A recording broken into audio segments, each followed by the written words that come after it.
Welcome to the Berman Institute of Bioethics seminar series. I am delighted to be introducing Jonathan Marks.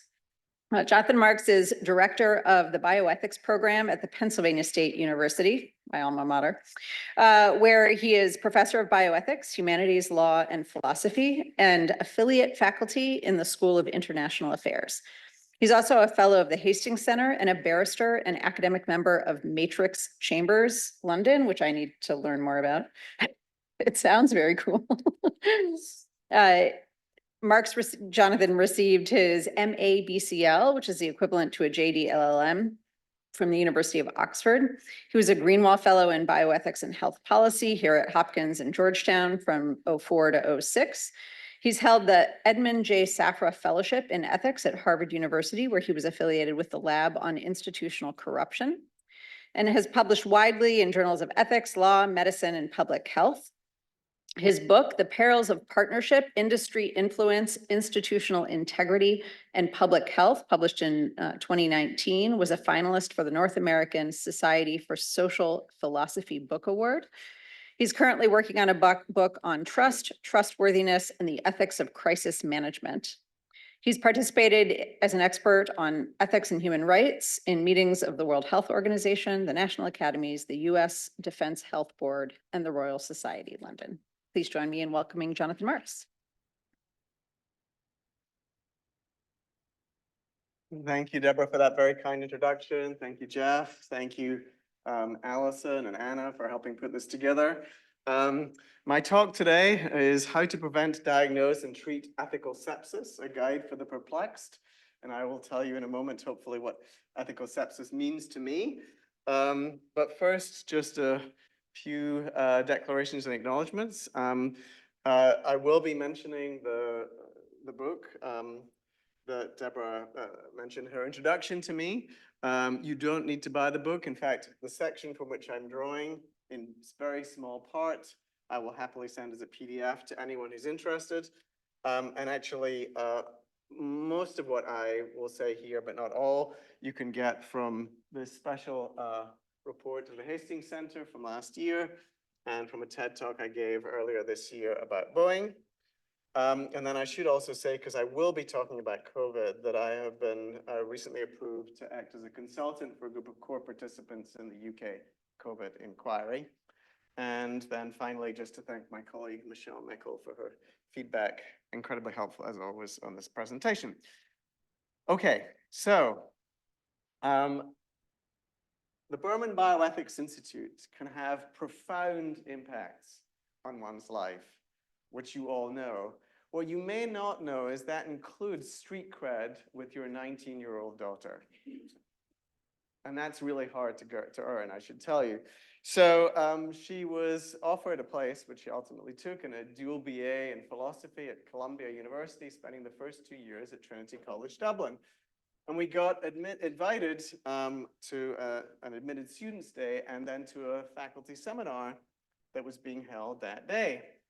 And it turned out to be a book talk for this book, The Social Production of Crisis, by two sociologists, Constance Nathanson and Henry Bergeron. And Miranda and I, my daughter and I, went to the room where this talk was about to take place, and there were only two people there when we arrived. And one of them was Ron Baer, whom I knew because I had taken his class when I was a fellow here at Johns Hopkins sometime between 2004 and 2006. So I just got a little bit of street cred from knowing one of the two people in the room. But they gave her a copy of the book, and the book was fascinating to me because of the approach the authors took to the definition of crisis. They were exploring the question, why did the contamination of blood and blood products create a crisis, as they defined it, in France, but not to the same extent in the United States? And in exploring this question, they began by defining crisis in this way. They said crisis is widely recognized, or crises are widely recognized and consequential ruptures in human affairs. They are happenings interpreted as painful, unexpected, outside the normal course of events, and significant. And they are attributions of meaning, part of schemas that are social and cultural creations. And a couple of things sprang to mind. First of all, the way one's discipline shapes the way you see the world. From a sociologist's point of view, it made perfect sense to see a crisis as something which is essentially a social and cultural creation. But as an ethicist, it to me left me feeling somewhat unsatisfied and led me to thought about what might be missing. And last May, just a few months ago, you may know there was a report in the United Kingdom on contaminated blood, a 7-volume report written by Sir Brian Langstaff, a retired High Court judge. And I thought to myself, so would they say that the crisis occurred when there was this media frenzy in response to that report earlier this year? Because in my view, there was clearly a crisis long before that. Of the 4,000 to 6,000 people with hemophilia in Britain and other blood disorders who received blood products, 1,250 were infected with HIV. 380 of them were children. And almost all of those with HIV contracted some form of hepatitis. 3/4 of these people died. Most of the remainder who were not infected with HIV, that's 2,400 to 5,000, were infected with hepatitis. Of the broader population who received transfusions in the course of childbirth, surgery, because they have thalassemia or sickle cell disease, or they have leukemia, 26,800 were infected with hepatitis C between 1970 and 1991, another 80 to 100 with HIV.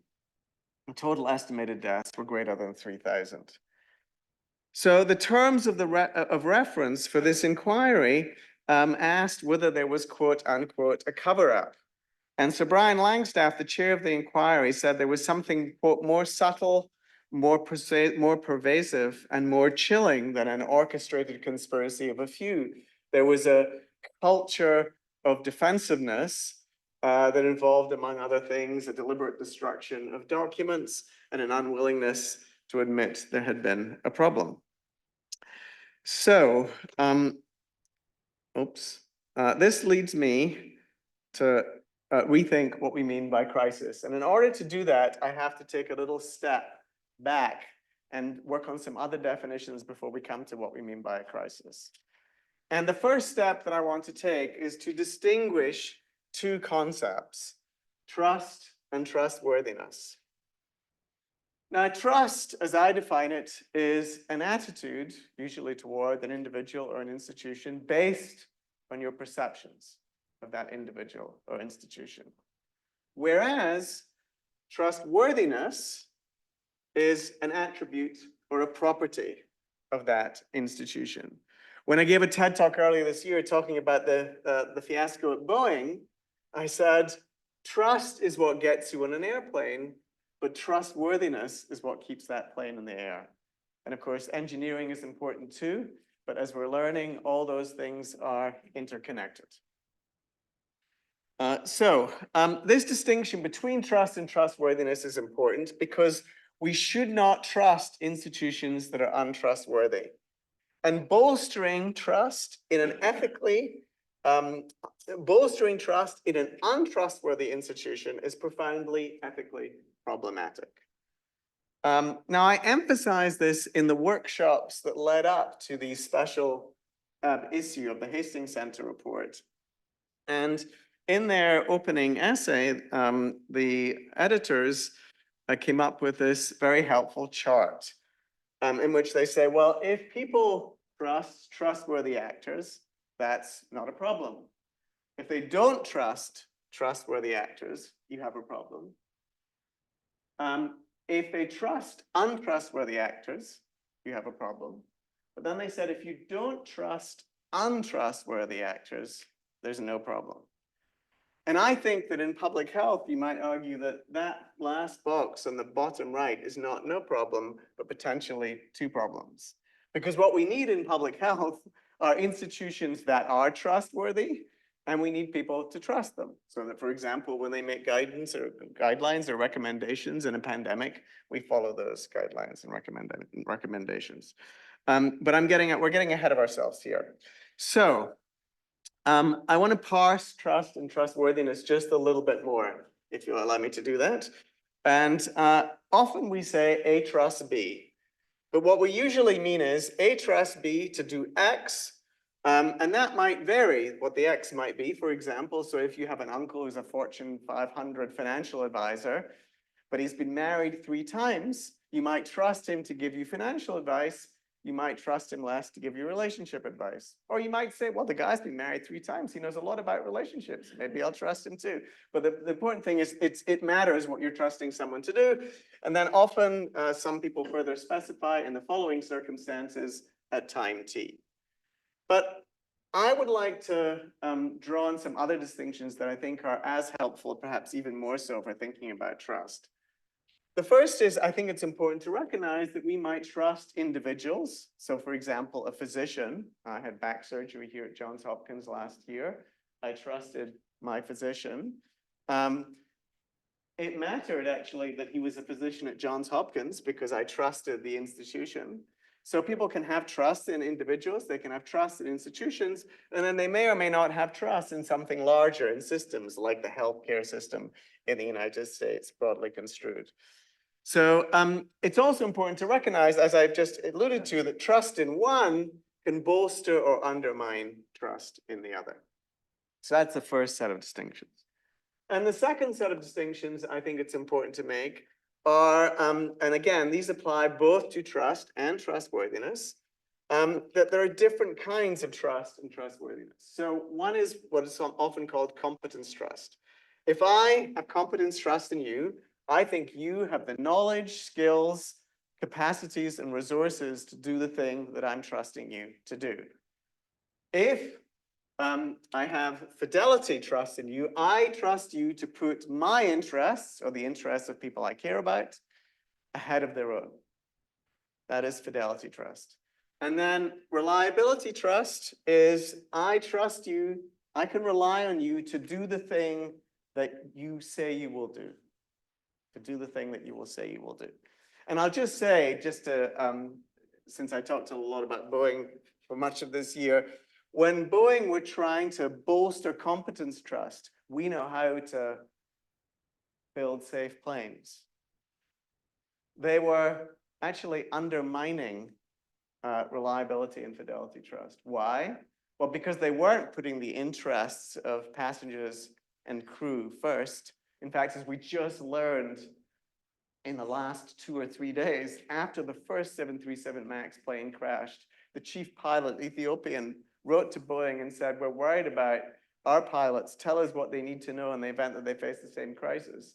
And Boeing said, oh, here's a document you can look at. We can't tell you anymore because we're under investigation from the NTSB.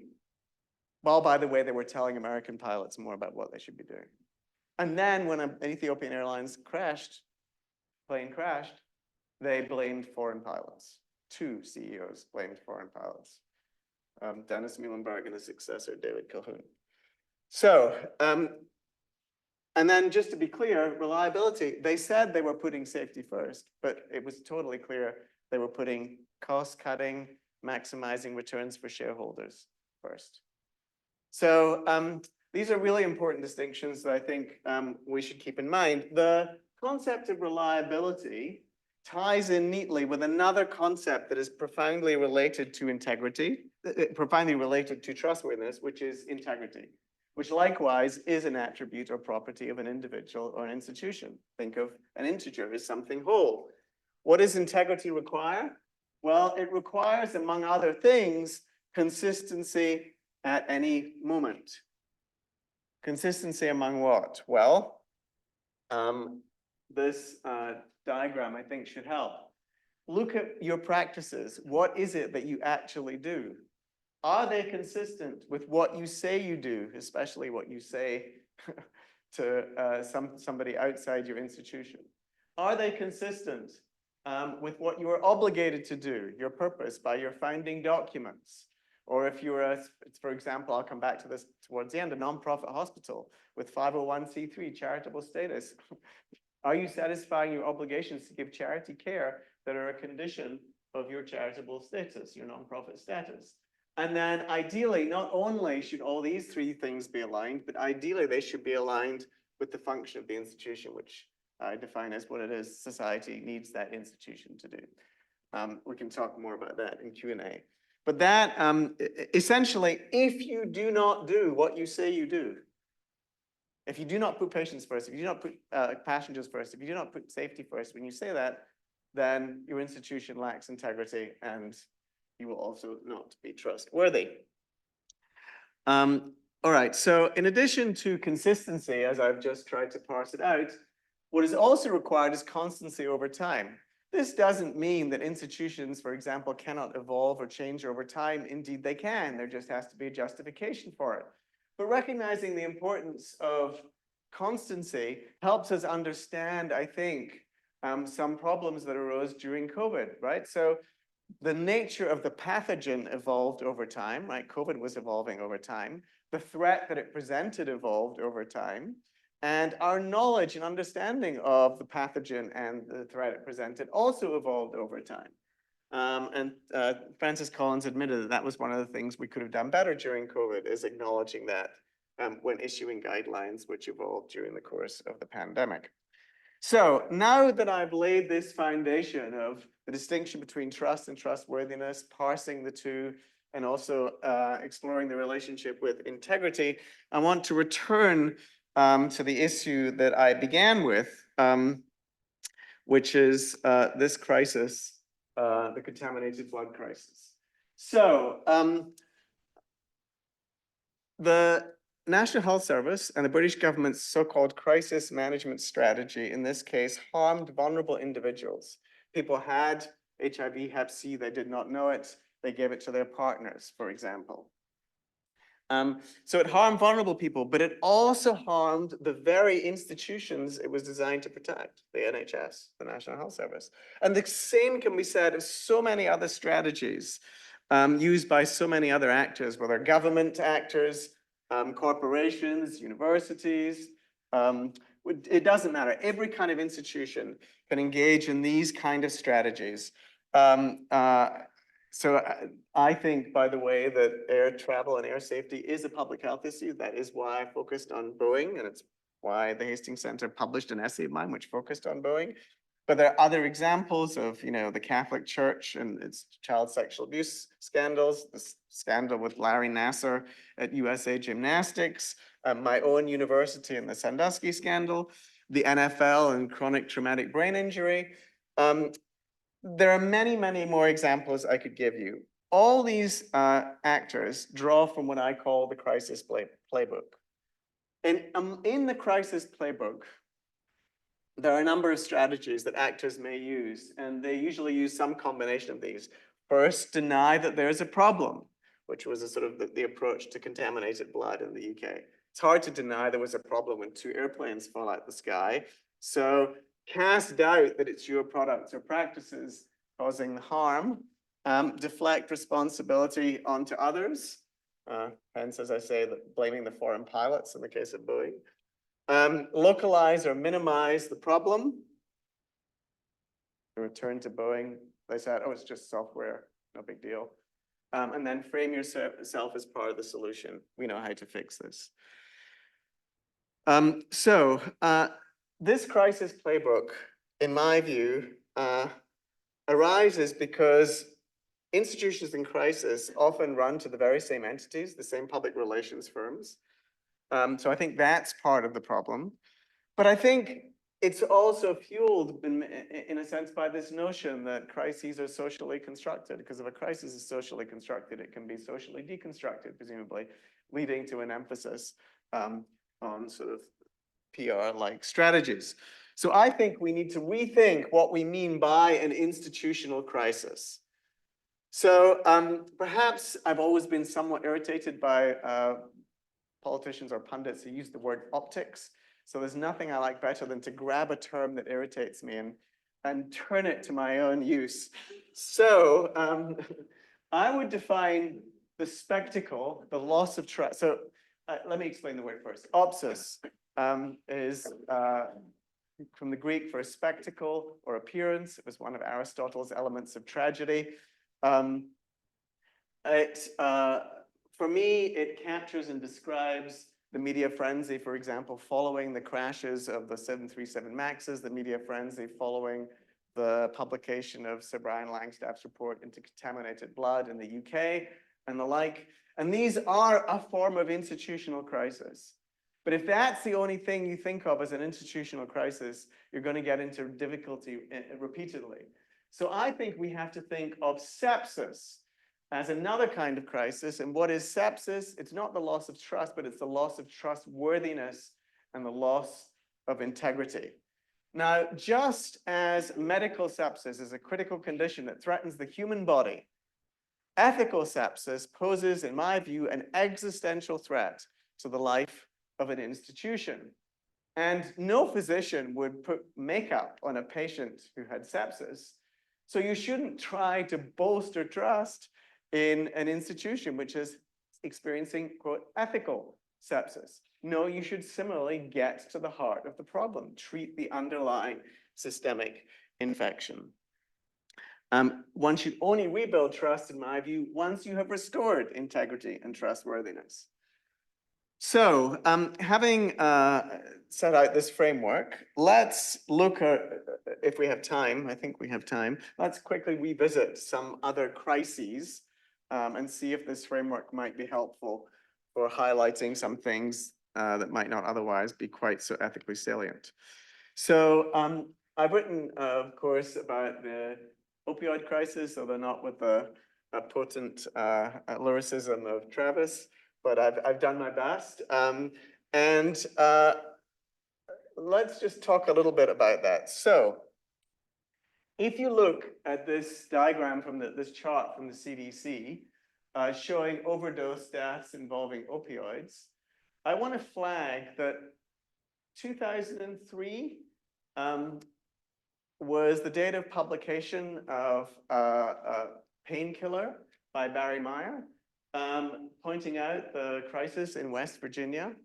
So clearly there was already a crisis by then, but it was certainly the case that there was a crisis long before the NIH in 2018 launched an initiative, the HEAL initiative, to deal with the opioid crisis. And in fact, just to be clear, it was a crisis long before the words opioid crisis and opioid epidemic were in broad use, right?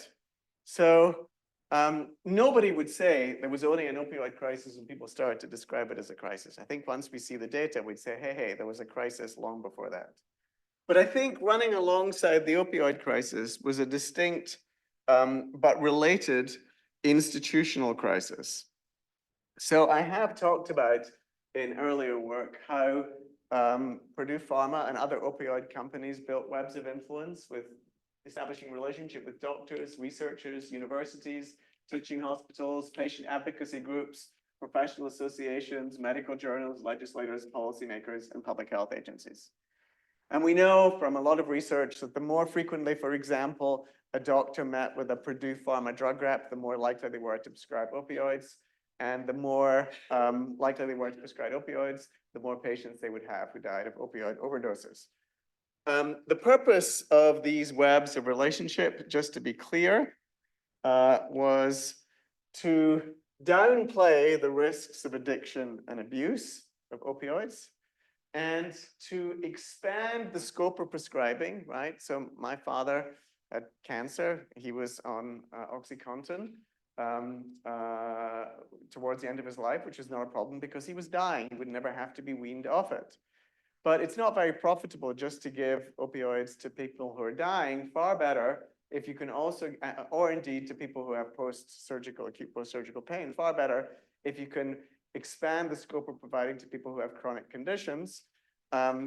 And I'm not saying they never help. I have a friend who's a Marine and it was a helicopter crashed, and he tells me that a fentanyl patch is what makes life bearable for him. But what the purpose of these relationships was to expand the scope and push aggressively prescribing opioids for chronic conditions, and then upping the dose, because the larger the dose, the more profitable it was for Purdue and other companies concerned.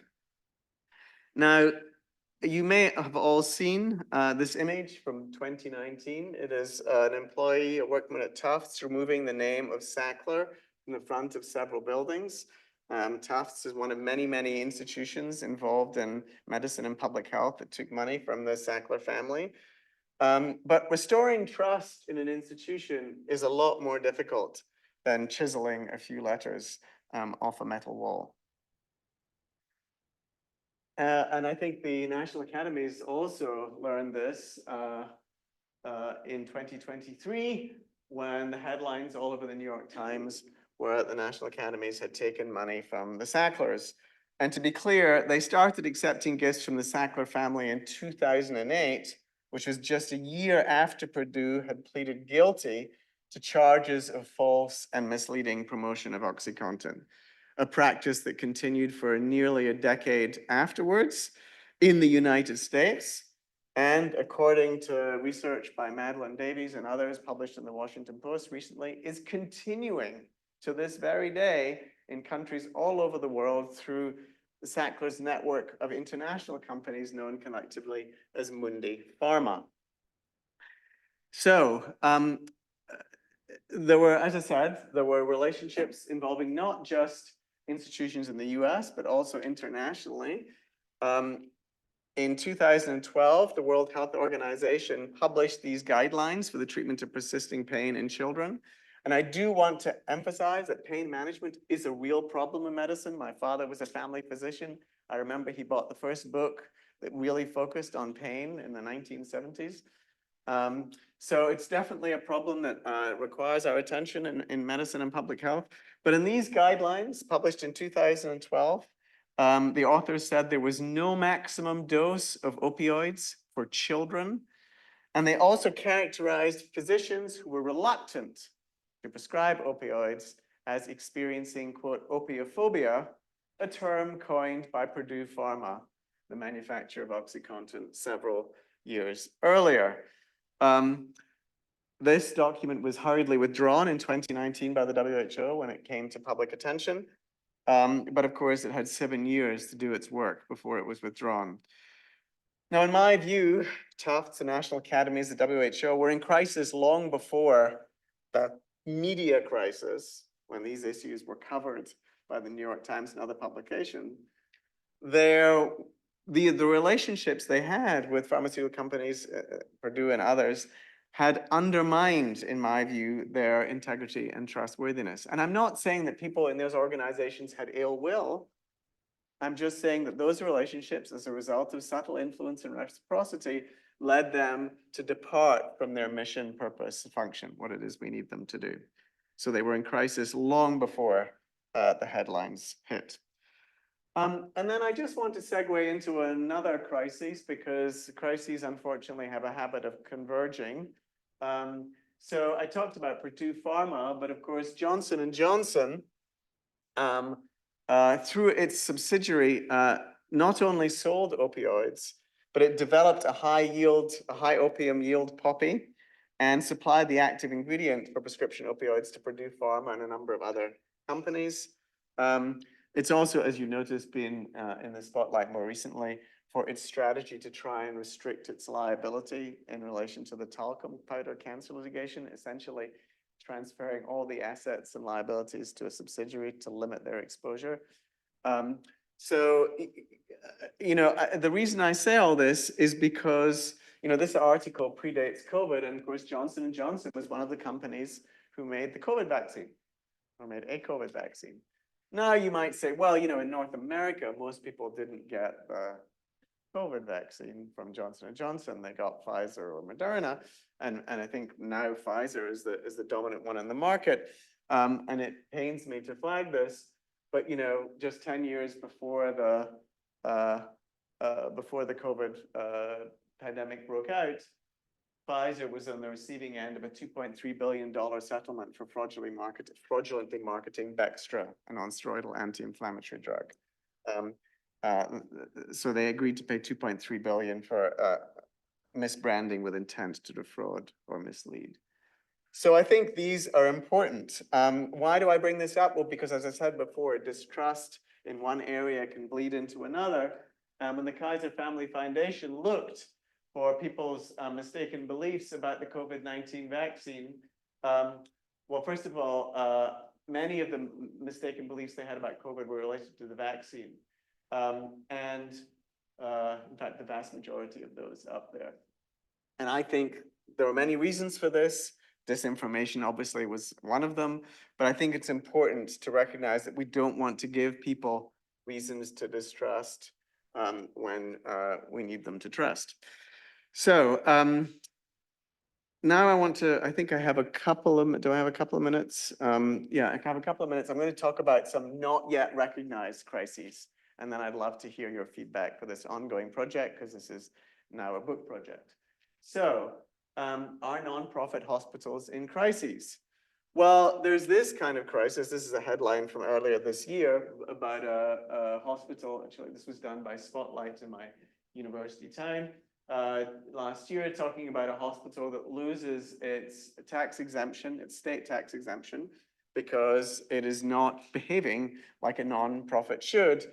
But, you know, this is, again, what you might call opsis. It's the spectacle. It's the dramatic thing, you know, that it has its status revoked. There are other examples of institutions, nonprofits losing their 501c3 status because the IRS revokes it. Those are headlines. That's the crisis. That's the opsis kind of crisis. But what I want to ask is whether we might have some sepsis going on. This is a study done by Gay Bai and her colleagues here at Johns Hopkins Business School, Carey Business School in 2021, showing that nonprofit hospitals spend $2.30 of every $100 on charity care, compared to $3.80 for for-profit hospitals and $4.10 for government hospitals. Now, this study is obviously not determinative, but it does raise the question, are these institutions doing what they are obligated to do because their purpose, as determined by their Section 501c3 status, is to provide charitable care to the community? Is what they're doing consistent with what they're saying they're doing, their mission, and indeed with what society needs them to do? So I just posed that as a question. I'd love your thoughts. Is this an example of potential ethical sepsis underway? And then I want to, oh, and that's just a chart if you prefer a bar chart, if you prefer a visual representation of those statistics that I just gave you. And then I want to pose one other example, which is private equity in healthcare. I don't know if any of you read earlier this year, Gretchen Morgenson and Joshua Rosner's recent book, These Are the Plunderers, in which they observed that by early 2021, a third of all US emergency rooms were run by two venture capital firms, Blackstone and KKR, and that if you added in more firms, then the total comes to more than 40%. And of course, they're not just acquiring emergency rooms. Sometimes they're acquiring whole hospitals. And there was a headline in MedPage a few weeks ago, which put more bluntly what the two studies in JAMA that it was referring to revealed, that private equity strips and devalues successful hospitals, is what they said. And here are the two JAMA studies, or research letters, I should say, on which that report drew. But perhaps as troubling, and maybe even more troubling, is this study from JAMA towards the end of last year, showing that, this is by Sneha Kannan and others, showing that private equity acquisition of hospitals is associated with increased hospital-acquired adverse events, despite a lower risk admittance pool to those hospitals. Now, we require further research to show perhaps a correlation between asset stripping and those adverse outcomes, for example. But once again, I would say if you look at it from the point of view of ethical sepsis, you may have health professionals who are doing their very best at those institutions, but the institutions themselves are losing integrity and trustworthiness potentially because of this private equity acquisition. So I put that again to you. Is this another example, not fully recognized, of ethical sepsis at the institutional level?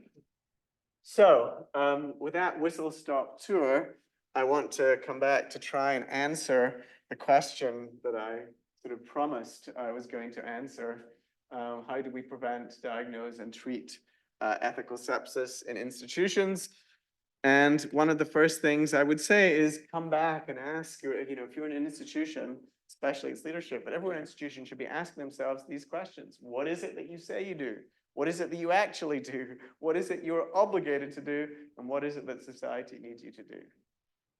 These should be aligned. And if they're not, then maybe an ethics trip to the ER, or a trip to the ethics ER is called for. Now, this is something you have to ask yourself. I would say it's not like a wellness visit at the doctor you do once a year, although for many institutions that would be a start, but it's something that institutions should be asking ourselves constantly. And we should be ensuring that people within the institution are empowered to speak up, especially when vulnerable populations like patients, for example, might be harmed. All right, so that's how to try and avoid institutional crises. What do you do if you're in one? Well, I would say take that crisis playbook that I described earlier, and I'm not an advocate of book burning, so I would say, and it's not a real book anyway, but I would say throw it out the window. And what you need instead is a crisis workbook. And the reason why I say a workbook is because these things are hard work.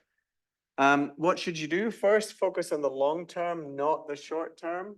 In the contaminated blood inquiry, public officials were just trying to avoid having to acknowledge there was a problem on their watch without thinking about the implications for the institution more broadly. And you see a variety of institutions create systems designed to promote short-term thinking and how corrosive that could be. Well, we all remember the Enron fraud from years ago. When people went to Enron in the morning and they switched on their computers, the screensaver was a ticker tape with the Enron share price. That told people this is the thing that counts. This is the most important thing. In the boardroom at Boeing, there were clocks counting down to the completion of construction of the 737 MAX 8 plane and to the first test flight, focusing on speed being the most important. 346 people died, in my view, unnecessarily. So those kind of short-term foci can be problematic. Think in the long term. And then take responsibility, acknowledge a problem rather, and take responsibility for it. Don't blame others, as Boeing did with foreign pilots. In the case of the contaminated blood scandal, people were given false assurance there was not a problem, that blood was safe. Do not do such things. It only makes it worse. And then start with internal reforms when you have a crisis, not internal appearances. Interestingly, when that report was published, the Contaminated Blood Inquiry report in Britain, the NHS's media machine went very quiet for several days thereafter, even though there were many things going on in the NHS that they might have wanted to promote, positive things like opening new buildings or starting new initiatives. But I think they realized finally that PR was not appropriate at that particular moment. And then recognize the role of independent bodies. When you are rightly distrusted, justifiably distrusted, verification from others will be needed. And then my final message has to be that if you bury a crisis, whether it be Boeing or blood that is contaminated, vulnerable people will be harmed, in some cases killed. And the problem will only come back to bite you even harder. Thank you.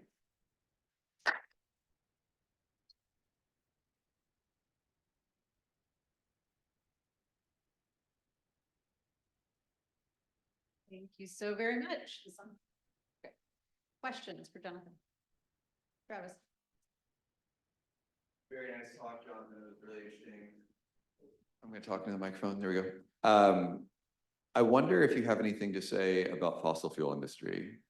And so in the same way that you sort of run your integrity check on Purdue Pharma and you see that they're lying and they're doing criminal misbranding and whatever, we have this like long history now of the fossil fuel industry lying to the public, knowing things that it's saying that it doesn't know, and we've got paper trails to show all of this. And then now we have a really clear break in integrity in your integrity box because they're doing things like we're part of the solution, not part of the problem. we're heading to a zero emissions future by 2030. And what they mean by that is that their process for getting oil out of the ground is net zero. But of course, they're taking fossil fuel out of the ground and shipping it all around the world. So I guess I just wondered if you have thoughts about that as an example. And the prompt for me is that I have a hard time sort of seeing like what we want to say about a company like the fossil fuel industry, like companies like the fossil fuel industry. Do we want them to be better, or do we want them to not exist in the current form, right? Something like that. So I'm not quite sure even how to get a handle on the crisis. So that was a very wide-ranging question for you to say smart things at. Well, thank you, Travis, for your kind comments, and I'll do my best. Well, I do think, I do think you can use that analysis to deal with fossil fuel companies, right? So what is it that they actually do? Well, we know what they actually do. They take carbon out of the ground in huge quantities and contribute to climate change. That we know. What is it they say they do? Well, years ago, from the moment when, for example, British Petroleum rebranded its logo to look like a nice green flowery thing to make us think more charitably about what they were doing, and they were saying we're investing in, alternative energies, but still, a tiny, tiny portion of their business. So what they're doing and what they say they're doing is not exactly the same thing.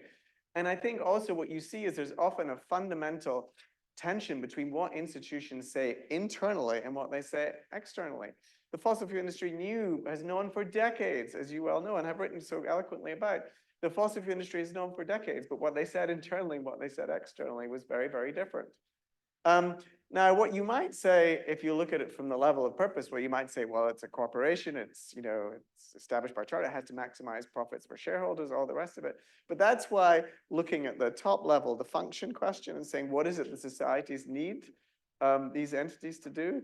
Well, we need them to be doing something very, very different from what they are doing now. We need them to be working on truly be working on alternative energies to stop getting carbon out of the ground and find other ways of meeting our profound energy needs. So I do think that framework can help. And I would add, by the way, not just the fossil fuel industry. When I first came to live in the US, and actually I was on one of the first flights across the Atlantic after 9/11, and I come here and I'm opening Harper's Magazine, New Yorker, and I see all these ads from the American Chemical Council telling us how bad the world would be without plastic. And I thought, wait a minute. I don't read that anyone is trying to take plastic away from our lives. What's the big deal? What are they worried about? Well, the reason why they were worried is because they knew about microplastics, had known about microplastics for a long, long, long time, and were worried about what was to come. And so they were laying the seeds for their practices of denial. I mean, I'm writing a book about this, and there will be other examples, as I mentioned, the NFL. I mean, I think also remarkably, if I may say, as somebody who's trained as a lawyer, the Supreme Court, right? So what's remarkable to me is all 9 justices of the Supreme Court signed off on a code of ethics with no enforcement mechanism. But the really interesting thing is the code of ethics begins by saying, there's no problem. The purpose of this document is to correct your misperceptions of us. They are 9 of the smartest people in this country, and they make error 101 in their, and I mean, that to me is remarkable. So yes, there are many other iterations, and you will be getting a draft of the book manuscript to provide me feedback, if you're willing, on what other institutions I might miss. But yes.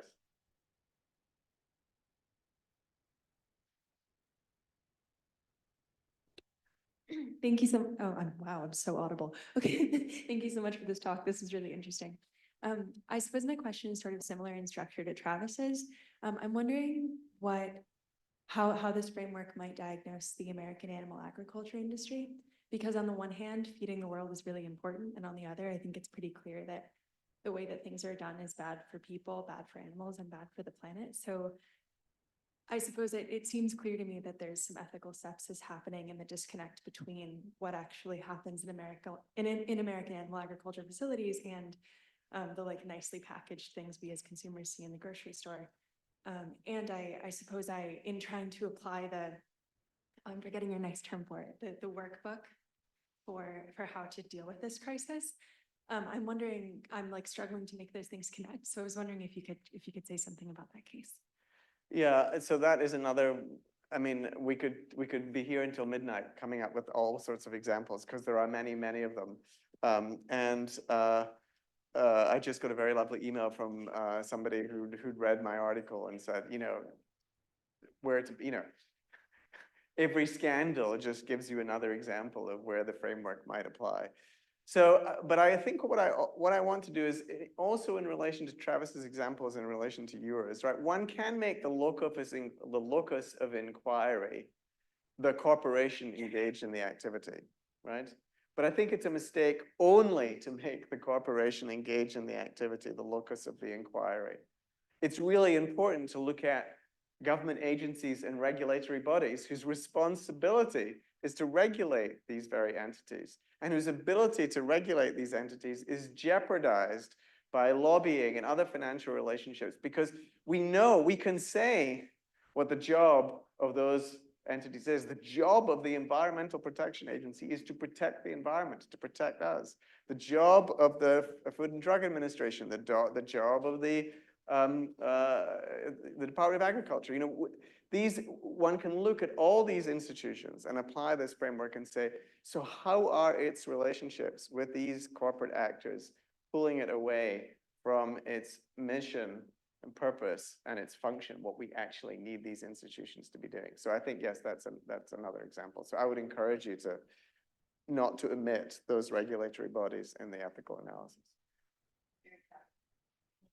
This was a great talk, and I have two comments. One is in your framework for how organizations might routinely go through and do this self-assessment it occurs to me that it might be helpful to add in something about, having them ask themselves, what are my conflicts? Like where are my competing priorities, and how is that affecting me or this organization? And then, because I think that people do a lot of fooling themselves. And so maybe that's the kind of prompt that they might still fool themselves right through that, but it feels like at least it like specifically makes them think about that. And then my second comment is, the only example I can come up with, but everybody always cites it, of when an organization did it well, is Tylenol and the contaminated Tylenol. I was going to mention that. And so I guess I'm wondering, is there anything, what do you think was the difference? Like what drove them to have such a better response? Because it feels like it might just be the integrity of the leadership at the time, but I don't know if that's true at all. Yeah, so first of all, I think you're right to focus on conflicts. And often when I speak to people, they'll say, well, here's the tension. We have to raise money to do things we want to do. But in order to raise money, we have to put ourselves in these relationships that compromise our ability to do the very thing we're raising money to do. So in that case, that there's the obligation to speak about the importance of public funding to avoid those kind of, but the stories, as I said in the book, the last book, the stories that we often tell ourselves about these relationships being a win-win-win are an attempt to dissipate or gloss over the conflicts that are actually there. So I totally agree with you. Focusing on the conflicts is really important. You raised an interesting question about Johnson & Johnson. I had a note on my side to say, of course, this is the Johnson & Johnson we all get told about in our ethics classes with the Tylenol example. What on earth happened? Is it different leadership? That may be part of it. I think there's also something else going on, and this occurred to me in the context of thinking about Boeing. So maybe it'll be helpful by analogy. So Boeing has only one competitor, right? The only other major commercial airplane manufacturer in the world is Airbus. And it is true that Boeing panicked when the CEO of American Airlines called them up and said, we're going to buy our next fleet of airplanes from Airbus. Because Airbus had this new A320neo with a more so-called more efficient, but it's still flying, it still contributes to climate change. But anyway, a slightly more efficient engine, et cetera, cheaper too. That was one cause for panic. But it did occur to me, and this is going to take me back to Johnson & Johnson, that while Boeing has one competitor for commercial aircraft manufacture, it's competing with everyone for investors, right? And that's what it really cares about. And so I think, and the difficulty is that they're doing something really hard. They're making planes. They're sending bits of metal up into the sky that can fall down. And I think that pressure from investors is felt by other companies too, like Johnson & Johnson. And that may be what's driving them to those kinds of behaviors. But I think you're right. It then behooves them to talk about, so what are the pressures that we're feeling? What are the tensions that we're feeling? And maybe if we can identify those as opposed to sweeping them under the table, we might end up with a slightly different strategy. Because, you know, when you think back to Robert Wood Johnson's credo, the idea how creating a subsidiary in order to minimize your liability to patients who got cancer from using your products, when the first line of the credo is our obligation is to the patients and customers who use our product. I mean, that's totally not consistent with that credo, clearly. Thanks so much. This was a really, really interesting talk, which I think everybody already said. I work a lot on commercial determinants of health and corporate political activity. And so everything you kind of described in the crisis workbook could be seen to be like an industry playbook for tobacco or the food industry. And what I'm kind of wondering is when I look at the workbook, I think those are really useful suggestions, but what I'm kind of wondering about is the reason, for example, that these companies don't want to acknowledge the problem or they don't want to take responsibility is because there's, for example, legal liability. The reason why people take a short-term perspective as opposed to a long-term is because, for example, if they're a politician, their term of office is X, Y, and Z amount of time long. And so the entire structure around these institutions and companies is kind of designed in polar opposition to what you're suggesting as the solution. So I'm wondering is, how do you begin to even apply that workbook, given all the structural factors that kind of work against and actually create these crises in the first place? Great question. I say, and maybe in the TED Talk or maybe in the article, I say, you know, and I say this as somebody who is not only a lawyer, but still has a practicing certificate, that one of the problems is that people immediately run to lawyers, risk managers, and PR people in a crisis. And that doesn't lead you to deal with the underlying systemic problem in your institution.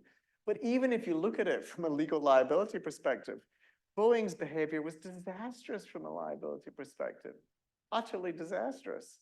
So even if you thought about it, you know, Boeing's response to that first plane crash, for example, has not insulated itself from liability. It's opened it up to a whole, when I gave other versions of this talk that focus for other audiences more on Boeing, I have all the slides showing all the cases that it's had to settle against the Department of Justice, the Securities and Exchange Commission, the families who brought, you know, seeking damages for fraud. You know, I mean, it's a host of people to whom it is now exposed to liability that it would not have been exposed to liability if it had handled the initial seeds of the crisis properly.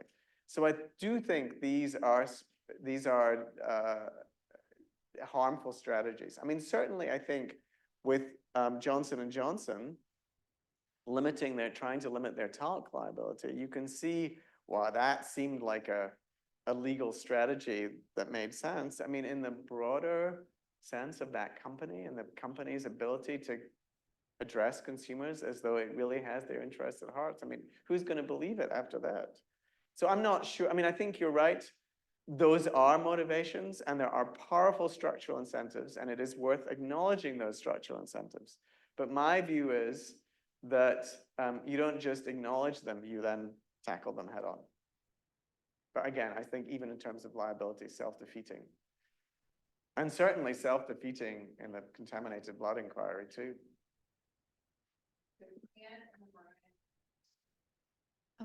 Okay, one of the questions in your workbook that you say institutions should ask themselves is, what does society need the institution to do? And that seems to me like a very hard question, and a question people will answer differently based upon like their ethics, you know, their business ethics, or their political philosophy, or their theory about how the world works. So like, back to the food case that Jenna raised, like, what does society need a food company to do? Some people will say society needs a food company to produce healthy food that's sustainably produced. And another person will say society needs a food company to produce affordable food that's convenient, that people want to eat. So kind of from a normative perspective, like who says what a particular institution needs to do? And from a practical perspective, how is an institution supposed to answer that question? Like an institution in good faith, how are they supposed to answer that question? So I was waiting for somebody to ask me that question. So thank you, Anne, for posing it. In the book and in the articles I've written and when I talk about this, when I talk about integrity and trustworthiness, I only focus on the first three components because those are clear.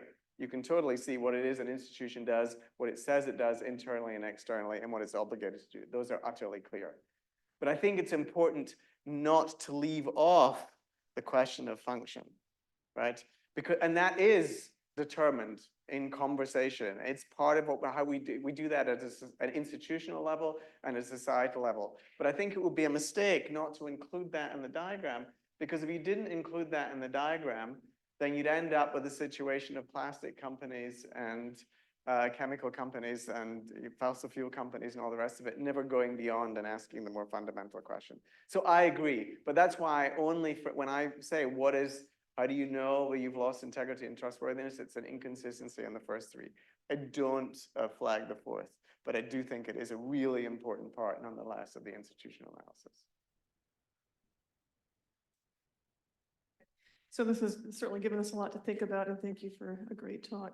I mean, I'm interested in taking a sort of highly preventive approach, like before institutions or societies get to the ER with ethical sepsis, like we would rather it never happen at all, right? So yes, to me, there are two parts of the analysis that I'm curious about whether you've thought of. One is like the power relationships in society that, where are the leverage points for change so that conscientious actors are more empowered to resist structural pressures? And secondly, how can we make more visible the kind of incremental growth of risks over time, like in practices like emergency management planning? If you look at the historical pattern, we can now see how we should do things better because of so many risks from climate change and things like that, increasing the vulnerability of properties and lives. But those things aren't usually visible until there's a dramatic crisis. But like, then it's too late. Like, would you imagine like dispensing with the idea of crisis altogether? Because what's really necessary is to reduce the risk that's everywhere. I don't need that. I have one. Thank you. So first of all, power, absolutely. And elsewhere, I've talked about the importance, for example, of not just whistleblower protections, but incentives, right? Just as I think patriotism is the greatest form of dissent, when a whistleblower is jeopardizing their own future because they really care about the institution they're working for. I had a whistleblower come to my class just the other day to talk to my students, and I said to him, did you try and bring other people with you? Because when one person raises a red flag on their own, right? So there were individual engineers at Boeing, for example, who went and said, hey, I'm not comfortable putting my own family in a Boeing plane. We got problems here with safety, right? The more people you have who act collectively, the more likely it is that you'll get something done. But then making the high road a little, I borrowed this phrase from David Luban, you make the low road a little less attractive and the high road a little more appealing. And that can be done with structural incentives like whistleblower protections. How do you alter the power within an institution? How do we,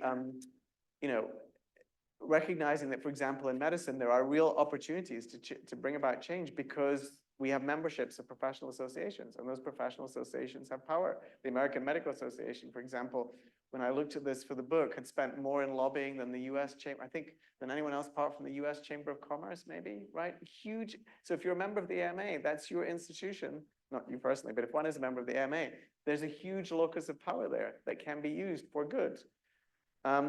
And then in terms of visibility, I think that's a really great question. And I want to reflect on how one could create a kind of, when I said this review should be internal, right? maybe what your question is urging me to do is, should there's some externality to this, like an external litmus test rather than an internal litmus test, so that the results of this are clearer to people outside institutions. So I'd love to mull that over, but I think you're right. One way of making things visible, I mean, I kick myself, for example, because I remember a colleague talking about fracking in Pennsylvania back in, I just arrived, 2006, 2007. And it was a word I didn't know, a word I didn't understand. It seemed like it was some, and you know, this thing has totally transformed Pennsylvania, rural Pennsylvania. How could we have made it more visible? So I think, yes, working on taking that internal examination, which is designed to prevent ethical sepsis, and having an external component. So there's a visible litmus test. That's something I'd love to reflect on. So thank you for that nudge. Thank you so very much. Please join me in thanking Jonathan. Thank you for your great question. Thank you. I'm happy to answer any. Have like to be somewhere in 15 minutes or. Yep. That's fine. I had a good breakfast.